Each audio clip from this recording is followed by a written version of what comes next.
Hey guys, what's going on? This is Grant, Sash, and this is Indiebnb. welcome back to another edition.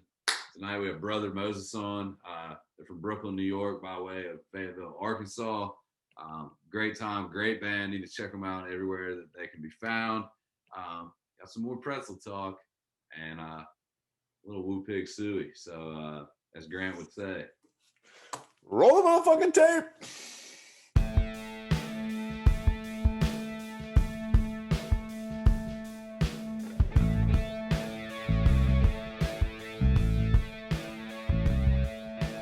welcome back to another edition of Indiebnb. We are gathered here today with the band Brother Moses. We're super hyped to have them. We got James and John Lewis all the way from Brooklyn. What's going on, my guys? What's up? What's up? Hey, happy to be here. We are glad to have y'all. We've recently become fans of y'all. Like we were just discussing. This is sort of a hobby for Grant and I to find new bands, and this is a way for us to get closer to y'all and to help give y'all any kind of exposure we can. So we've become new fans of y'all. I wouldn't say we're longtime fans, but we have become new fans of y'all. So I'm glad to have y'all on the podcast. Very cool. Thanks for listening. Of course. So, let's just jump right into it. I've got a little background, but the people listening may not. How did this band, come to be? How did Brother Moses erupt out of the earth? Well, the beginnings were really just Moses and I going over to John Lewis's house in college because he was a little bit older. We were freshmen at the University of Arkansas, and John Lewis was in another band that was pretty popular around town, and me and Moses just like really, really wanted to do the band thing and had been writing songs in our dorm room and so on and so forth. And like eventually us wanting to be a band and recording music by ourselves kind of like coalesced with John Lewis kind of leaving his band and him just like us always being around and refusing to leave him and his friends alone. Just kind of like resulted in him joining up with us, and we basically just we're all friends first, and had a shared interest in like going to shows together and sharing music with each other, and we're kind of individually doing our own musical projects, and then everything just kind of aligned in like 2015, and that's when we all got together and started putting out music together. Oh yeah. So John Lewis, so you're in this other band. How is that different sound from what Brother Moses is, or was it something that was easy to kind of shift over into the sound that y'all have? It's definitely different, but I feel like my personal music tastes align more with what Brother Moses is now. So it was an easy jump for me. Okay, yeah, and that was my next question. Y'all got such a. I was talking with a couple of friends having some beers earlier, and I was telling them, we're interviewing you guys, and I was trying to explain what y'all sound is, and I cannot, for the life of me, pinpoint it. And that's a compliment in my eyes. But how would y'all describe the sound of Brother Moses? It's so unique. I want to say it's rock and roll, but then it's got some like southern soulful flair, but then it calms down, and then I'll start screaming into the mics, and I love it. So how did this?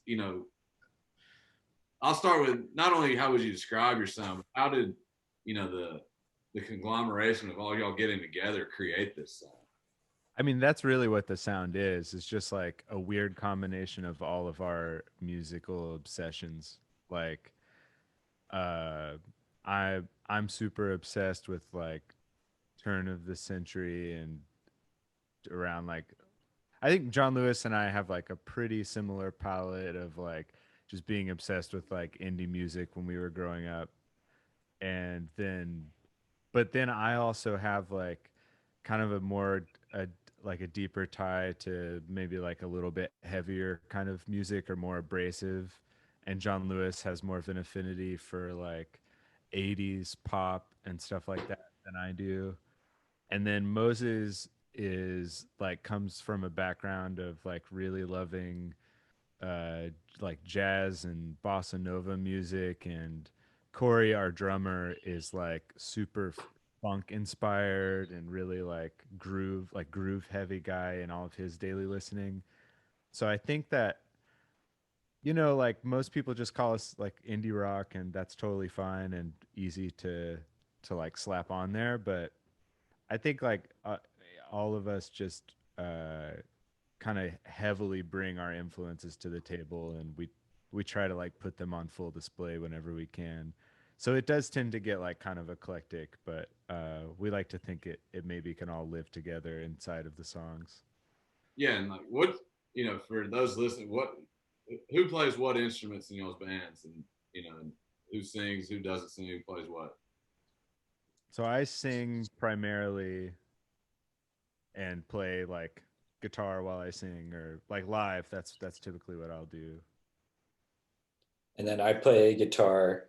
And then Moses also plays guitar, and Corey is our drummer. Not, I don't know if it's self-proclaimed, but y'all proclaim that he's the greatest drummer in the world. Yeah, it's He not is. self-proclaimed. Everybody proclaims it. Everyone proclaims it. So, yeah. No, but that like what when you were talking there, James, it's like that's what I noticed. Like I was like, I can't explain y'all's sound. Like you just have to hear it. And the song that jumped out to me the most was Circles. And I don't know who came up with that riff, because it's so just catchy, and I love the sound of that riff, and I feel like that like is the epitome of what the sound of Brother Moses is from all the listening I've done the past week or so. Thanks. Yeah, that was kind of a combination of me and James, because I remember us being in a room and kind of playing around, and I think I'd come up with like a little lick, and then he kind of like took that and like pushed it back half a beat, and then that's when it like really clicked into place. Yeah, and it's got a James, you were mentioning it's sort of like the turn of the century. I'm guessing like sort of like what I've read is described as the like post-punk revival, sort of like the Strokes in that kind of era of Sure. Franz Ferdinand and stuff like that coming out. And I catch a lot of that through y'all's guitar riff. So I'm guessing both of y'all were sort of into that kind of sort of poppy punk sound that was around in the early 2000s. I think when when Brother Moses first started playing shows, John Lewis wasn't in the band yet, and Moses and I were the only two people playing guitar in the band, and like our our biggest shared musical influence was definitely the Strokes. So when we first started playing shows, we didn't even have that many songs yet.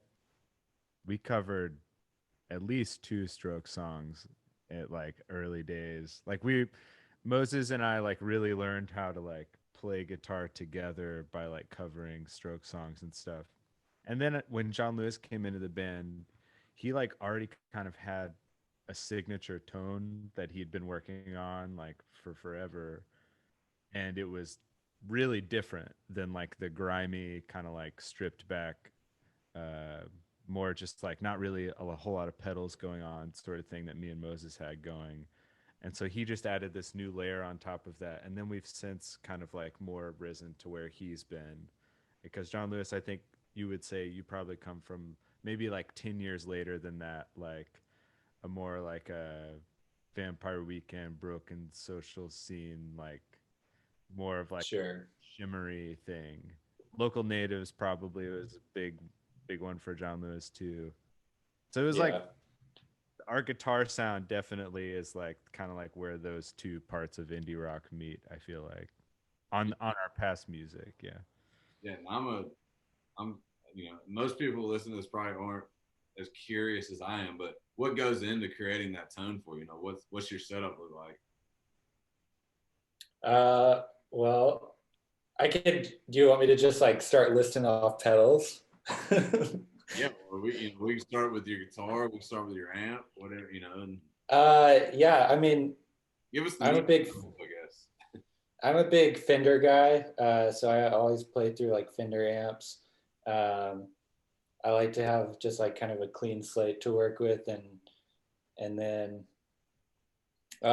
yeah, I mean, reverb I feel like is always a staple, and like a transparent overdrive, and you know, for me, I'm always trying to get my guitar to kind of like cut through and cut through without being just like you know like too much, Mm-hmm. to be like really tasteful, but also like to sing and to just like grab you.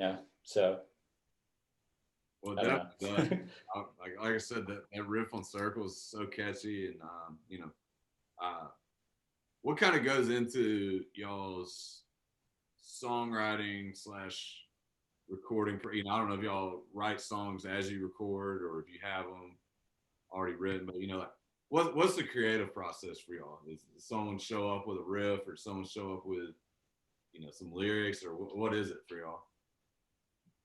In the past, like we've kind of only written one way, which is uh for a long stretch of time we'll like each send ideas back and forth to each other, whether they're like you know a full song's worth of like lyrics and melody over some chords, or whether it's just like a beat or something. And then we will book some studio time, and like a month before we're supposed to go into the studio, we'll like all go to a house together and like lock ourselves in, and for a stretch of time in that house we'll just like try to like figure out how all of those ideas we've been sending back and forth can turn into songs. And then we kind of like would work at like one song a day almost, of like, okay, and that would be kind of how the writing would work. And then we would take it into a studio and like just take a big swing at it. And in the on our first album, just took one shot at everything and just put it on the album that came out last year. We we did some songs in the studio and then decided like we could probably do this better, and then we would like go in and retry to get it right again. So like the writing definitely is happening in the studio too, because we're like, okay, this definitely needs like something else. But in the past, for the most part, like those trips that we take with each other, like whether we're going to like John Lewis's family's house out in Colorado, or like uh, we went to just like an Airbnb a couple times upstate here in New York, like a couple years ago. Um, those trips are really where like all the piecing together has happened. But now, like the writing that we've been doing throughout the past year, which is pretty much all we've done for the past year, has been very much like we're just like recording and writing at the same time, because our skills at recording ourselves have gotten a lot better.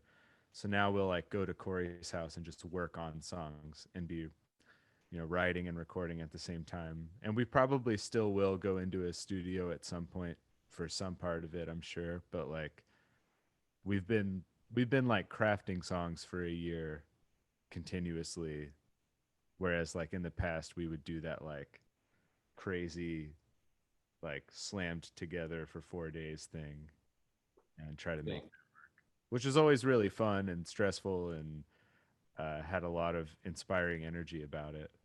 Yeah, and I'm sure when I'm sure like most bands when y'all first started, y'all were like, if we're going to pay for studio time, like we're gonna have these songs, perfect and ready to go, because we can't afford to, we're not, ACDC. We can't sit in here for 3 months and write, an album and let the studio pay for it while we're here. So, it's funny that you said, that y'all took a big swing at it on your first album. I literally, flipped over my notes and I was like, this first album, and I'm guessing you're referring to Legends. Is that right? Oh, well, I actually was referring to Magnolia, but the way that that and Legends were done were virtually the same way. I got well on my notes. I literally wrote uh, for Legends, or this album is badass. Y'all came out swinging. So I guess we were all thinking the same thing. Um, yeah, y'all seem to have it down pat, down to some kind of science, and we're Grant's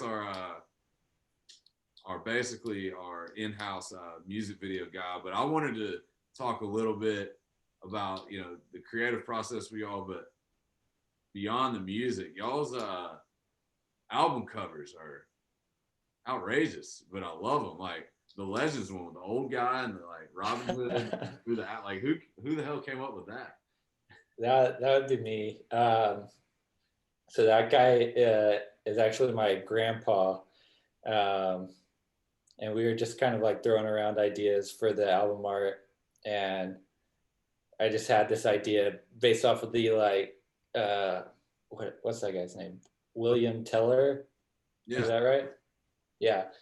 I was like, I bet my grandpa was just a character, like, one of those guys that you just don't forget. And so I knew that would be a really interesting cover. So it caught my attention. And then like on Desperation Pop, like the Reverend's like in a prison, jumpsuit. That's what I got from. Is that what y'all were going for?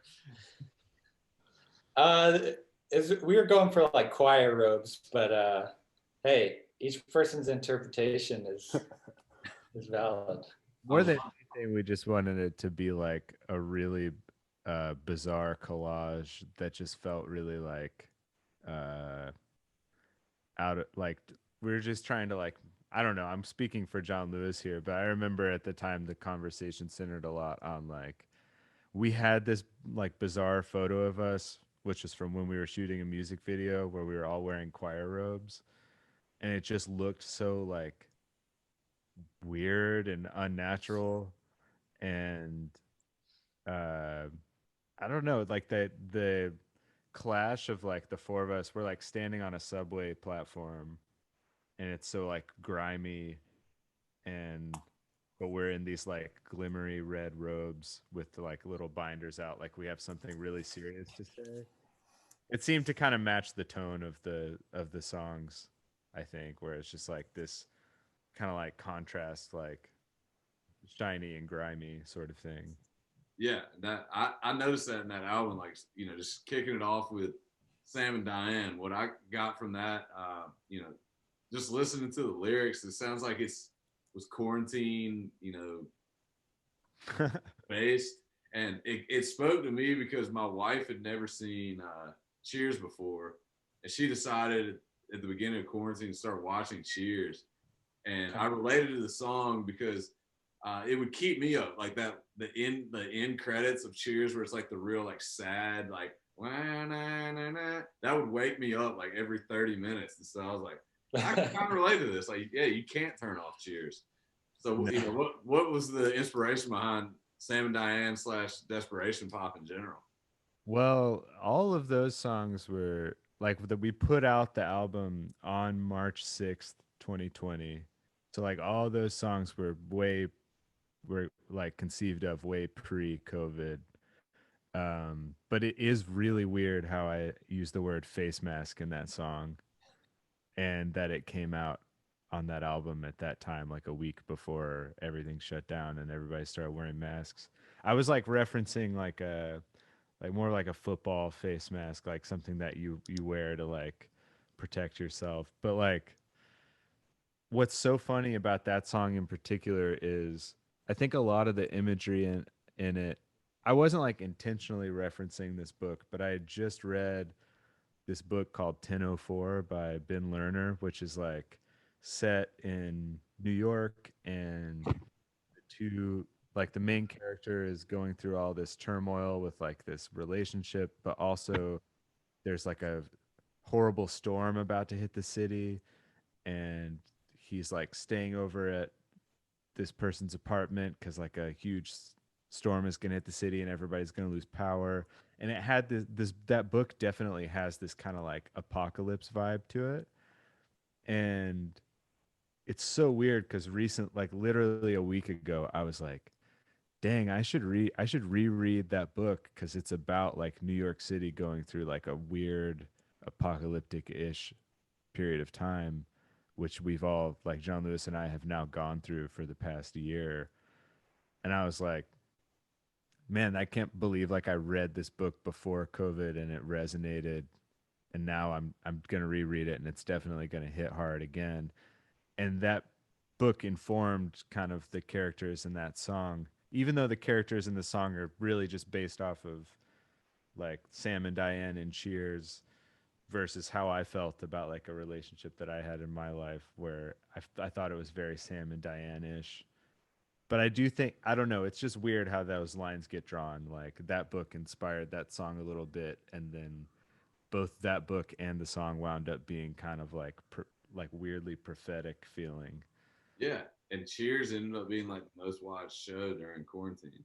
I saw that the other day. Like Weird, man. That's maybe you're wild. probably maybe the Reverend robes on the front was really leading to something. So you know, I was mentioning earlier that Grant is our resident music video critic and expert. So I know he's biting at the chomp to really talk to y'all about y'all's wild music videos. Yeah, critic is a lightly used term. I'm an appreciator, I think would be the better term, because yeah, I'm a connoisseur because you know, I think that this is a lot, like the music video is such a visceral part of music, and being able to like see what your interpretation is of something is always important. And so, you know, I went through, you know, everything y'all put up there on the old YouTube. And you know, I love the tour films. And you know, that seemed like something y'all did early. You kind of, you know, went through and, you know, put some music to it. But you know, what inspired you guys to get together and was like, all right, you know what, we're gonna put together a tour film? Because I'm sure it's not something that's easy to do, especially being busy and, you know, packing the gear up and putting it away and all that stuff. So talk to me about that, and just who did that for you, and did you hire somebody, or is that, you know, someone's cousin, or I don't know. I don't even. So like there's only one that I can think of. Maybe there's two though. So there's the thank you so much for coming to the show that was put out a year ago, but Okay. the East Coast tour, August of 2015. Yeah, that was like, so that was the first tour that John Lewis came on. It was like our second tour ever. That was probably just pieced together with like stuff that was on each other's iPhones, where we were Yeah, like, I think at the beginning we had said, "Hey, let's try to be like filming a lot," and so that was just like a random assortment. it was like we did, yeah, no, we didn't really hire anybody to like do that at all, or Yeah. editing. I think I edited it at like our college like tech room, whatever. Like I used Premiere Pro for free on the computer at the college. And Nice. uh, And then the other one that you're talking about, that was pieced together with more of um, more professional quality and some just like handheld stuff. But we have a few friends who are really talented at photos and videos, and over the years they've gotten some really good stuff of us. was that one Jake Ruth? It had some of his stuff, a little bit of Lane's and Jared Slider. There we go. Yeah, that's a few different people, right? Yeah. I'm only just Also, that we did a festival in Pennsylvania a couple of years ago, and they videoed the whole thing and gave us the footage, which was really nice and awesome. yeah. And that was also just like a bunch of college students doing it for fun, and it was super pro looking, which is really cool. Yeah. it's awesome what's, kind of how videos changed, where you don't have to have, you don't have to have a professional, setup or anything. It can just be, it can look great just from, your phone or anything like that. But a couple of highlights in the tour video, I thought it was hilarious when the guy couldn't get it might have been you who couldn't get the Sour Patch Kids open. I mean, that was just tragic to watch. But and then when you go to Canada, you got to chant USA. I mean, that was hilarious. But what was great was the inside look into, how your live shows look. Cause right now, Tash and I are new fans. We haven't been able to experience it, but to be able to, see it just a couple of clips, obviously, I mean, I'm hungry to come see a show just cause, I want to be a part of the tradition where we start jumping up and down at the beginning of the song. So that was just a great, cool thing to put out there. And, want to get into some of the other videos, what does it take? I mean, you guys got the cat out. I mean, you got a sousaphone. Who on earth has a sousaphone in the middle of Brooklyn? I mean, I feel like maybe more people than I think, but like, what came together with that one? That is our friend Nora Nalepka. We met through some mutual friends, and she was playing bass with our friend Blake, and I think that's how we originally met. And she, I think at this time is like mostly full time playing sousaphone, like in different brass bands in Brooklyn. And John Lewis can definitely speak to the whole inspiration for that video. He was kind of like John Lewis had more or less the entire video idea for What Does It Take. Well, we were just trying to kind of encapsulate what that song was inspired by, which was just the frustration and desperation with like living in a big city and just like the daily strife, but also excitement of that. And so we were throwing around this idea for the video of this person who's just like going about their daily routine and just continually just like things are going wrong. And we're talking about who we wanted to play the main character.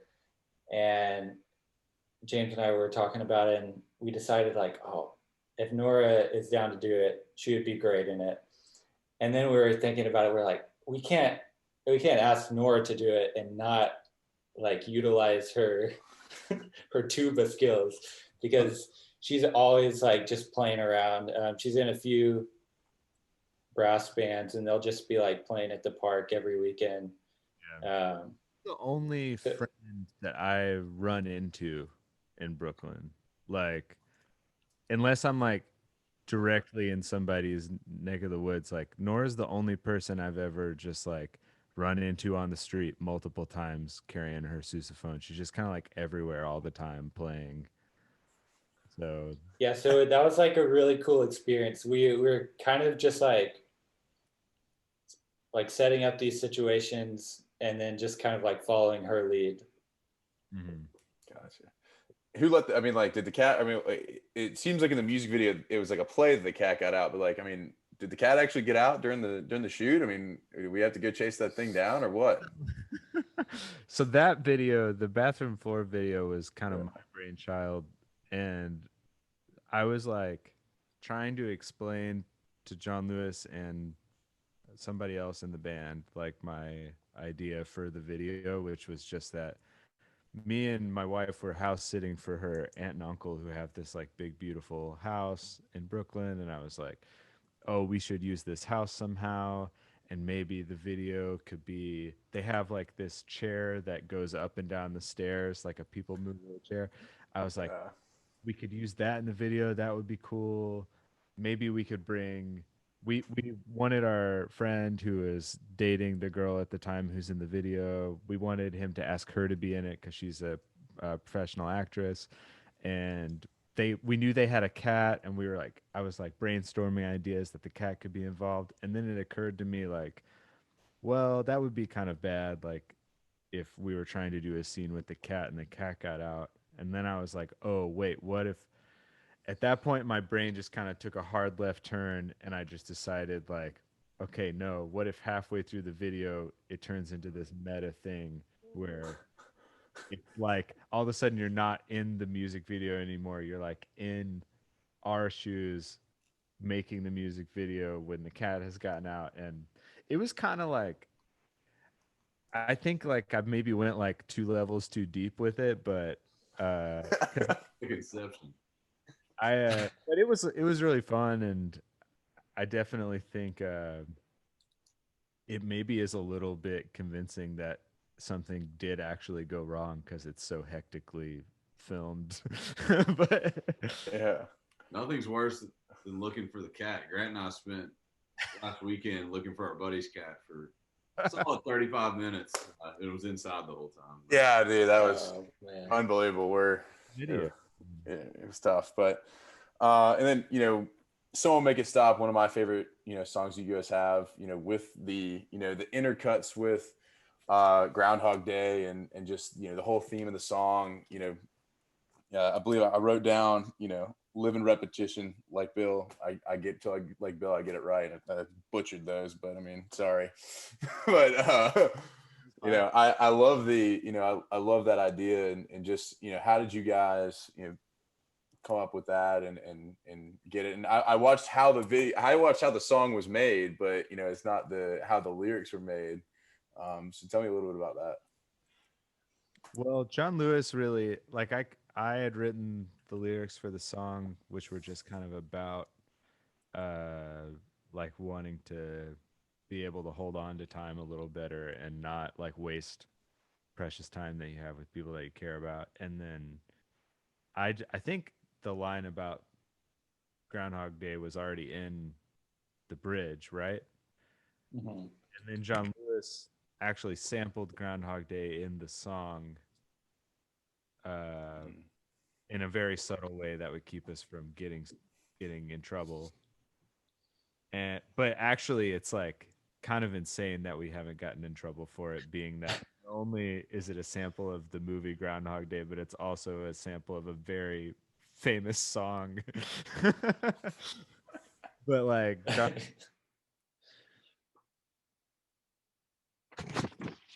of tying everything together that way. Gotcha. Yeah, I mean, I loved your catalog and really appreciate you guys putting the effort forth and we know how much money it takes. We ask a lot of people who come on this podcast about the process for videos and we know that it's a very financially arduous process. So from somebody who appreciates it, I just wanted to thank you guys for putting those out and keep on doing it.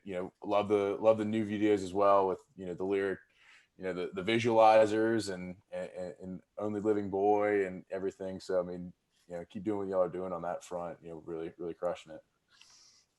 Man, thank you. That means a lot.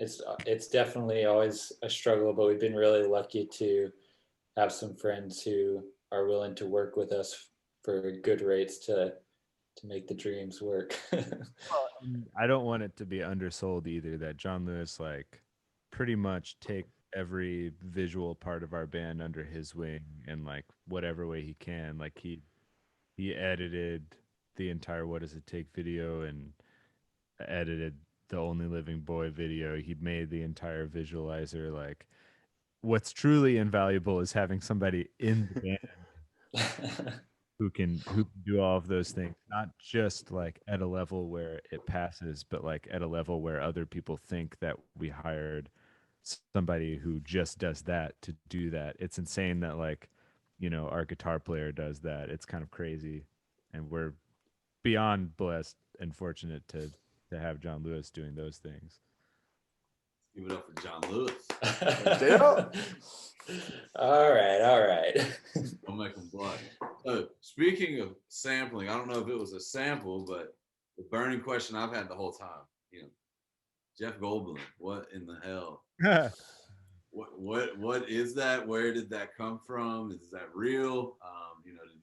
Like Pineapple Express, do you have a great Jeff Goldblum impression? Like we've told the story about how it's happened, and we'll tell it again. But like, I've actually started to think like when we start talking about it again, that we should just pretend that it was fake, because that probably um kind of like a interconnecting theme of a lot of the songs on this album is that we use some audio that we probably don't technically have permission to use.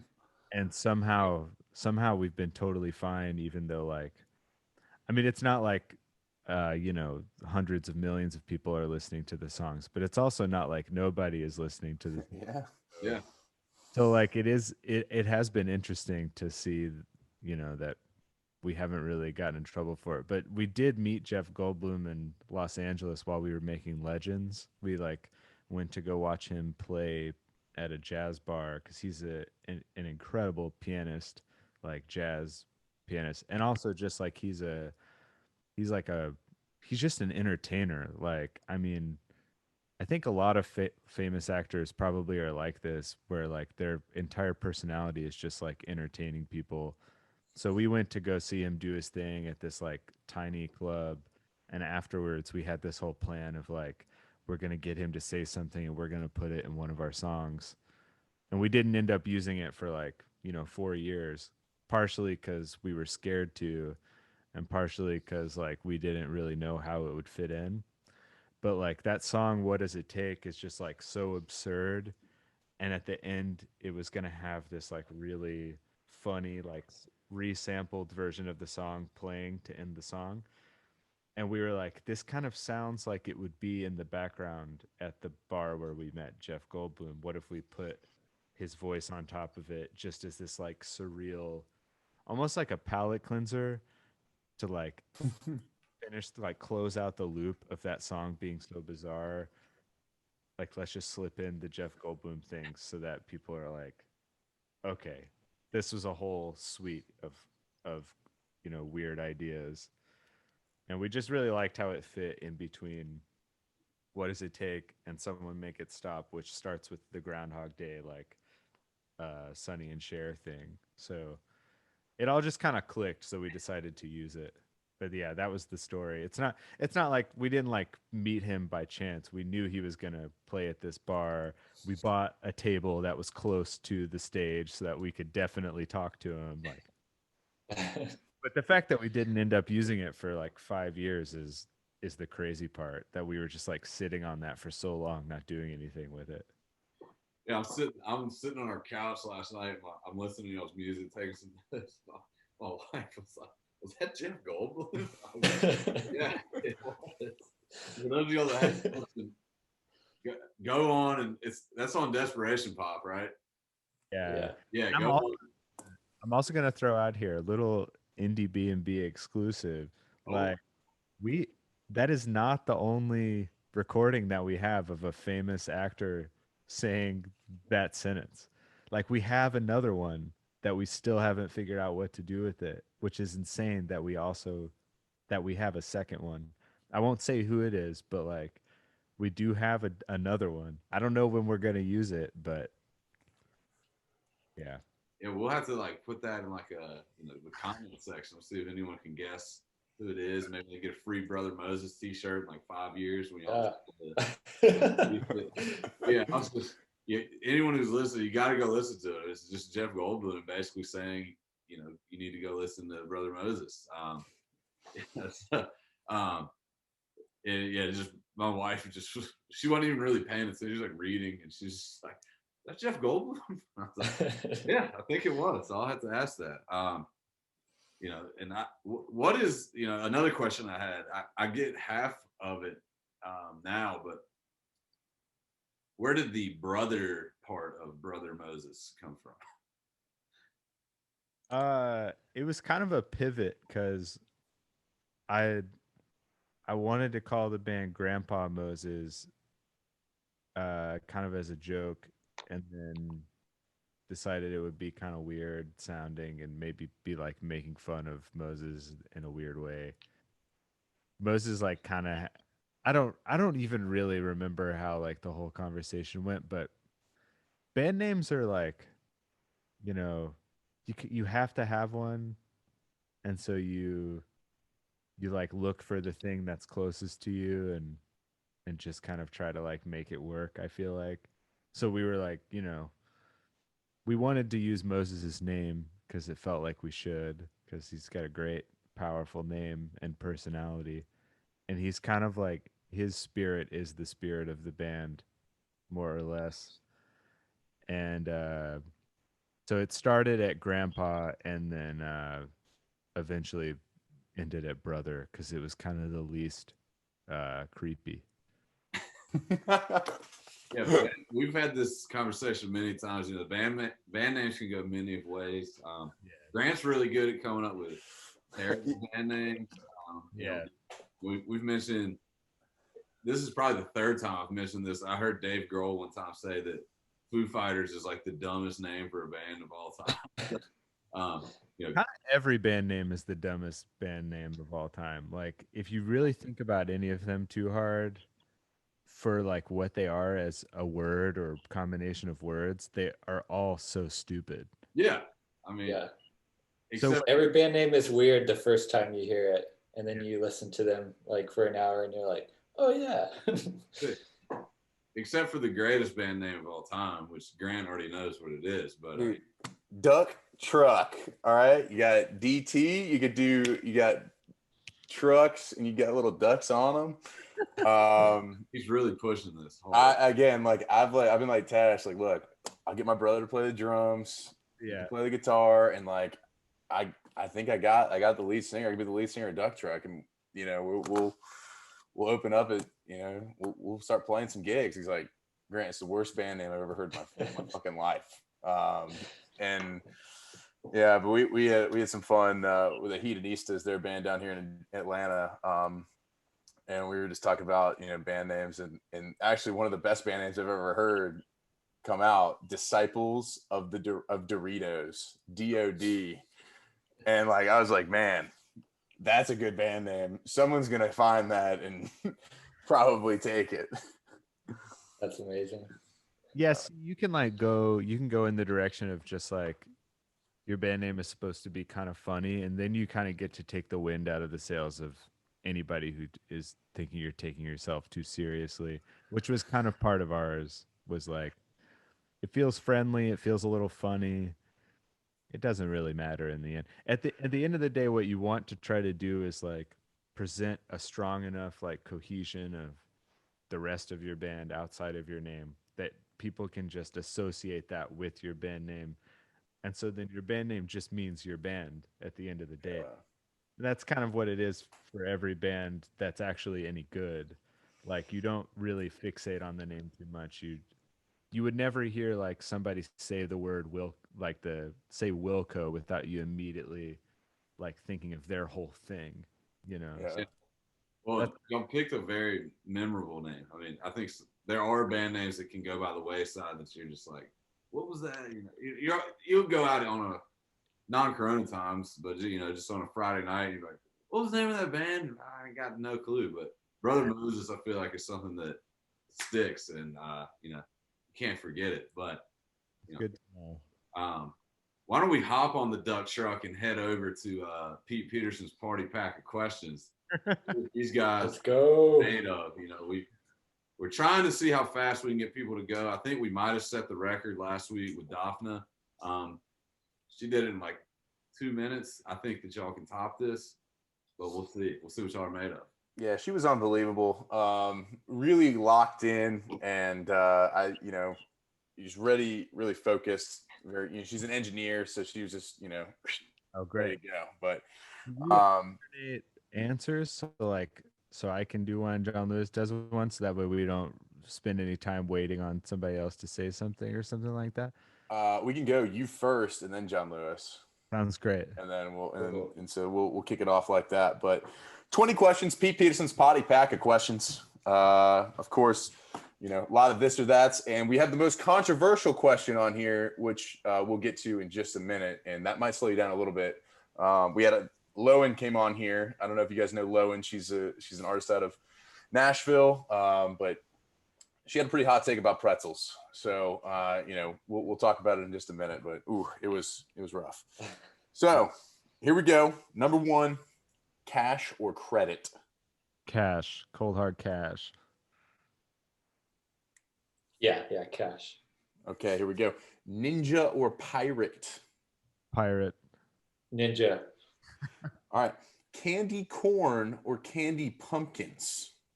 Candy pumpkins. Candy corn. Oh. Toast or bagels? Bagels. Bagels. A couple of New Yorkers. Of course, you're going to choose bagels. All right. Pop-Tarts or donuts? Donuts. Donuts. All right. Is love at first sight real? Yes. No. Are robots going to take over the world? No, we will kill the world before that is happen. I agree with that, but then I think robots will take over afterwards. Maybe. All right. Hot take Skynet. Before that, planet's dead anyway. All right. Bigfoot. Is he real or not? Not real. I think he is. All right. Gotta believe her. Aliens. Are they real or not? Definitely, without question. Yeah. All right. Would you rather be a T-Rex or a Velociraptor? Velociraptor. Yeah, same. All right. Hottest question on the market right now. Chips or pretzels? I don't think that's very fair to pretzels because that's like saying water versus beverages. Give me one thing and then a thing that's completely vast. But I'm going to stick up for pretzels because they do too come in many forms and most of them I enjoy. I'm going to say chips unless we're talking about Auntie Anne's. Oh, and then pretzels all the way. See, that's what people didn't take it into account. You got to think about the soft pretzels. The pretzel debate is taking a new form. Yeah, there's different kinds of pretzels. One time we went to a brewery in Boston before a show and we all had some hot pretzels and some beer. And that was one of my favorite meals we've shared together, just eating some hot pretzels with a variety of like some mustards. Oh yes. I tell you what, I can't wait to tell Lowen though. We're building an army against her anti-pretzel movement. Cake or pie? Pie. Yeah. All right. Sunrise or sunset over the beautiful Brooklyn Bridge? I will never wake up early enough to see the sun rise over the beautiful Brooklyn Bridge. I'd say sunrise because it's so rare that you see one that when you do, it's just beautiful. Got it. All right, going out or staying in? I know this one's been a hot topic lately, but normal times. Going out. Yeah, going out. All right. Dogs or cats? Dogs. All right. Work hard or play hard? Work hard. Play hard. That's why we're a good team. Yeah. All right.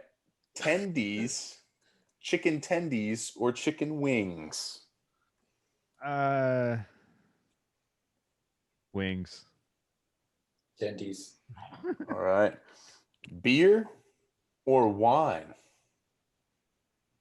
Most of the time beer, but it's close. I'm gonna say wine. He's a wine man. All right. Hot dogs or burgers? Oh man. Hot dogs. Yeah, hot dogs. Hot dogs. All right. And before I get to the final question, Tash, mentioned you guys went to the University of Arkansas, so we're gonna need to go ahead and get a Woo Pig Suey from you guys. Yes, Woo Pig Suey. I will say Woo Pig Suey. Because that is something I do live by. I do live by the Woo Pig. Shout out everybody on the Arkansas basketball team who took us to the Elite Eight this year. That was heroic and amazing. But if what you're asking for is for us to do the whole thing where they they do it real slow and call the hogs. We will absolutely never do that. We actually had a discussion very recently about this, and we all stand firm that at once, like you get one woo pig per game, and that should be it. Yeah. And so to do it outside of a game, we morally cannot indulge. No, that's one of the cringiest parts about living in Arkansas, like growing up in Arkansas. Is you'll be like at a concert or something, and everybody will start doing the hog call, and you're just like, shut up. Just don't do that here. You're embarrassing us. People never come here. This is what they're going to think. We all say to each other when we greet each other at each other's houses. Oh, man. That's what you're making the pretzels. Yeah. Yeah. That might be. You should ask your other guests to woo Pig Suey just to. That is a new question. Yeah. Yeah. Best woo Pig Suey. Hey, at least you guys aren't those guys from Tennessee who are always singing that damn Rocky Top song. So that's good. All right. Question 20. Back to Pete Peterson's party pack question before we went off to the SEC country with Marty and McGee. Sorry about that. Yeah, sorry about that. Yeah. Who are some artists that we might not know that you guys want to put on, or anybody, your friends, anybody that we should be checking out? This is a lot of the times that we do this podcast. We get people on that we know from other people. Daphna, for example, was somebody who was told to us by High Crime. So talk to us a little bit about some of your buds and who you guys are jamming on lately. This is always a really tricky situation because you want to just like talk about everybody. Obviously, we don't have time for that. So I'll take a couple of New Jersey friends. Shout out some of our best friends are in a band called Man Dancing that we really love. And I believe they have plans to come to Atlanta later in the year. Oh. And then we my good friend Mark Busey has a project called Brewster. And those are I will shout out those New Jersey homies who are all very near and dear to me, just across the river over here. And then I'll let John Lewis pick a region of the world. Well, my two will be a little bit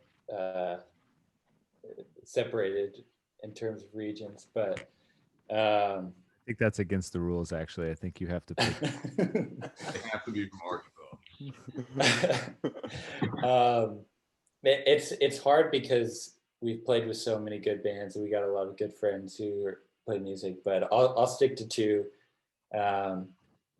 One is our friend Clayton from Nashville. His band is called Rockupora.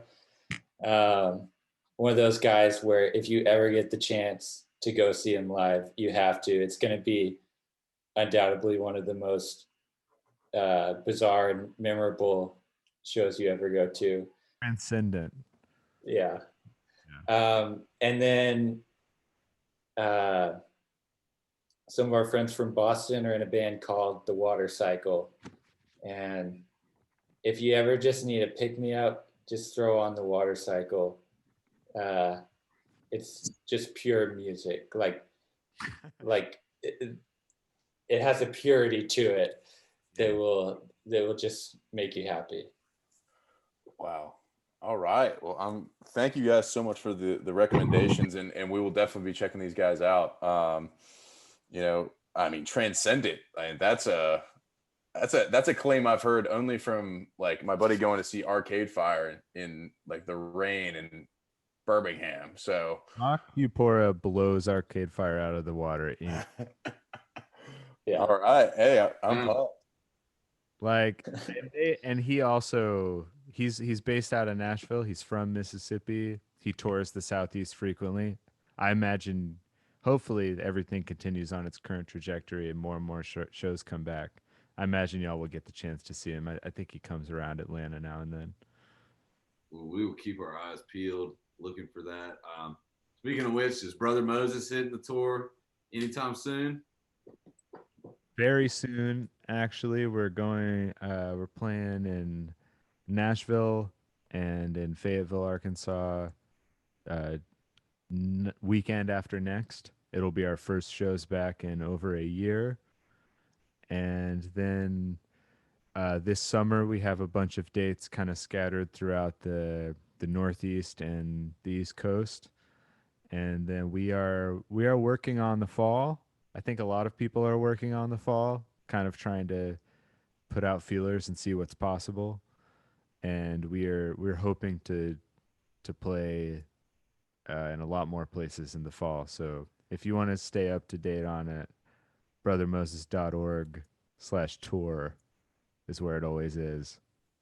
Hell yes.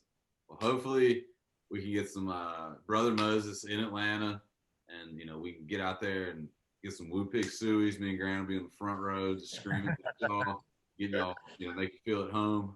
But Wouldn't be the first one. Wouldn't be the first one. Probably won't be the last one. But Brother Moses, it has been an absolute pleasure having you guys on.